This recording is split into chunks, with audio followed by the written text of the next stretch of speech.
have a hard time being proud of yourself, even when you've made a big accomplishment, it's not because it's not a big deal that you accomplished it. It's because your body doesn't feel safe to let up. My name is Elyssa Smith. I'm a trauma informed executive coach. And on today's episode of the Unlock Your Blocks podcast, we're talking about why success doesn't always land in the body and the bar keeps getting raised. Maybe you grew up in a house where achievement was just sort of expected. That's just what you do. You were given, whatever you were given, and you were expected to perform. Maybe you weren't celebrated. Success wasn't celebrated, or maybe you were only celebrated when you were successful. You might have learned the concept that praise is conditional on your performance. So, or you might have had like inconsistent or quickly followed up praise by the praise is quickly followed up by, okay, now what's next? Like, okay, you did that. Now what's next? So praise might have been a factor that weighs into or that weighed into how you grew up expecting yourself to be able to perform. So if it was inconsistent, or if it was only based on you only got attention or connection based on performance, then your emotional warmth or support that you needed would have sort of been elusive and really all over the place and a bit unpredictable unless you could perform perfectly. So that idea of being proud of your accomplishments, it might have felt unsafe to do that when you were little, because constantly after you performed, you were expected to do the next thing and the next thing and the next thing. And maybe you never saw an example of your parents or your caregivers stopping to celebrate before they went on to the next thing. So your nervous system then learned to move past your wins instead of to absorb and be present with them and to allow joy or celebration or whatever it is that would have felt better to you than to just press through to the next thing. So when we grow up in an inconsistent household where the praise or the connection is all based on wins, or maybe it's praise and connection, or even not even praise and connection, but you just don't end up in an unsafe emotional situation or physical situation by performing at this high level. And maybe it's not ever celebrated, but you just know that like you got to be perfect. Otherwise stuff hits the fan in the family. That was just your role. So as an adult, then what that looks like is you downplay your accomplishments. You reject people's compliments and that you feel uncomfortable when someone puts the limelight on you, like, oh, you did such a great job. And you're like, oh, it was fine. Anybody could do it. And you really normalize. Like I know when I went through my TEDx experience, when I was going on stage in front of these hundreds of people, and I had been working my tail off for this. I was terrified because it's another story for another day, but I totally bombed the dress rehearsal, as all the other speakers that were there can tell you, and my friends and colleagues that were there to cheer me on the night before as I practiced. Oh, it was a whole thing. Anyway, I digress. So when I did that experience, as I was trying to land the TEDx talk, I was like, oh my gosh, this feels so hard. And it feels like only an elite few are getting through, and they're the ones getting accepted for the talks. And, gosh, it must just be really hard to get one of these talks. But then once I got the talk and I started preparing for it, I was like, oh my gosh, I'm the worst person in the world at this. My nervous system is freaking out because I'm going to be in front of all these people. Plus TEDx talks have to be memorized. It's a script instead of like this, where I can just talk to you about the things. So it was a whole thing. But once I accomplished the goal, I kept thinking like, oh, once I walk off that stage, it's going to feel so good. But I walked off the stage and it did feel good. And then the next day I was like, everyone's done a TEDx talk. It's not a big deal. And then I was already thinking about the next thing I was going to do. And I was like, wait a minute, girlfriend, hold up a second. Let's take a moment. Let's really sit in this success. That was hard. It was literally the hardest speaking engagement I've ever done. And I had to yank my own chain and kind of walk myself through this experience of, you did a TEDx talk, babe. You did a great job. That was real hard. You almost stopped in the middle and you kept going.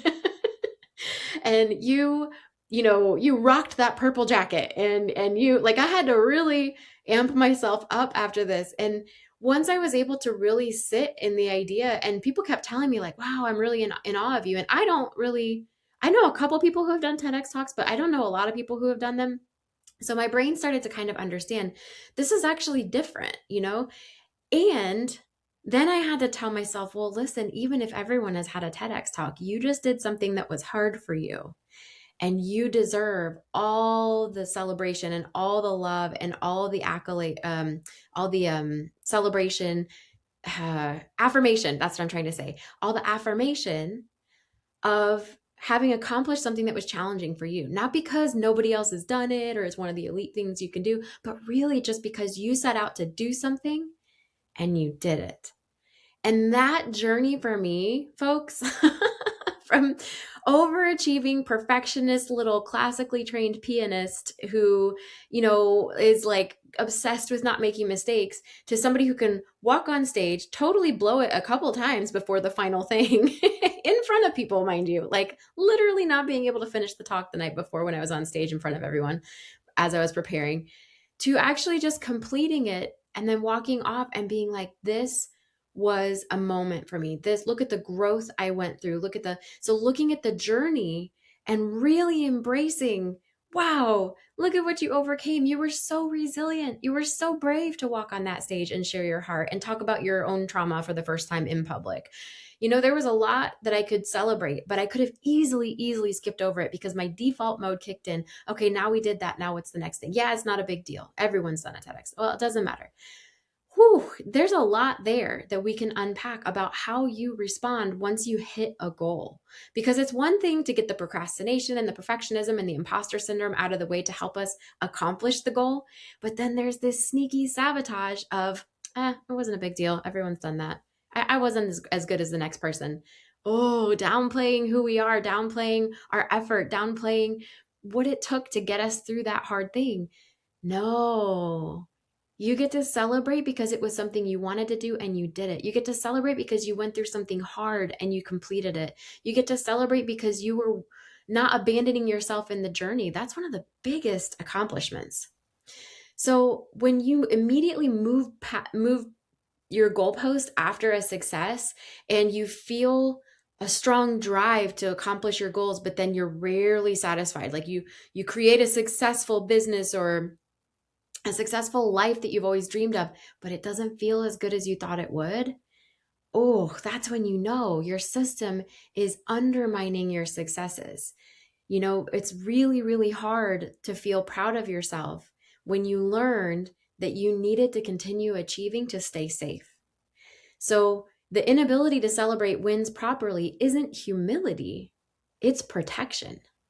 It's not like, oh, don't be too full of yourself. No, it's like, wow, it's really hard for you to slow down long enough to stay in this moment with what you just did and enjoy it. Man, when you look at Maslow's hierarchy, so if you haven't, you can Google that if you don't know what it is. Maslow's hierarchy of needs. It's a pyramid, and on the bottom are all the basic needs, like the food, shelter, air, water, stuff you got to have to survive.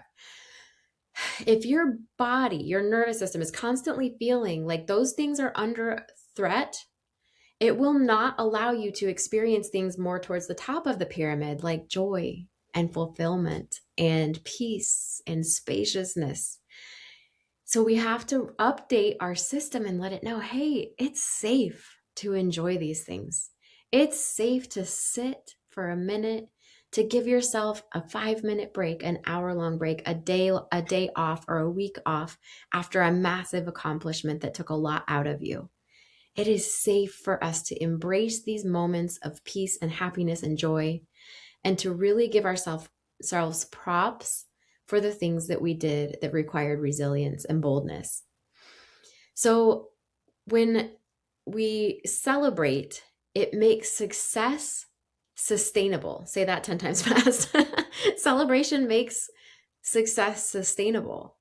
Otherwise, you're going to head really head into burnout. You're going to head into self-hatred, negative self-talk, all this stuff, because there are going to be competing parts of your inner self that are like, we worked so hard. When are we going to get recognized? And then the next part that part's trying to protect you. And then another part's trying to protect you by saying like, we just need to work harder so that we can continue to get the success that will keep us safe. And we just need to update all these parts. We got to update them. And we got to say, hey, guess what? You're the adult now. I'm the adult now. I'm going to take care of all you little inner family parts this little inner dysfunctional family that I've got going on inside there. I'm going to be the adult that takes care of you all. I'm going to be the one that makes sure we stay safe. You all don't have to be in overdrive anymore. So these pieces can actually be rewired in the long run. You start with helping your nervous system feel safe right now, and then you go back to kind of figure out, like, let's look up under those layers. Like, what is feeling unsafe about slowing down a little bit to enjoy a success? What feels unsafe about allowing fulfillment to be one of our feelings? Imagine that, right? Peace, fulfillment, spaciousness. So once you can identify where the pattern started, then you are home free, because it's a really simple process to totally rewire those default beliefs. And then you're free to enjoy your life, no matter what you make of it. So if this has been helpful for you, then, and you're ready to kind of internalize some of this safety stuff, you can download my free guide. It's 5 nervous system hacks that you can do at your desk, or you can book a 15-minute chat with me and we can work together on figuring out, where does this come from for you and what would be the helpful right next step for you, so that you can actually celebrate and enjoy your success and your wins. Until next time, I hope you take such good care of yourself.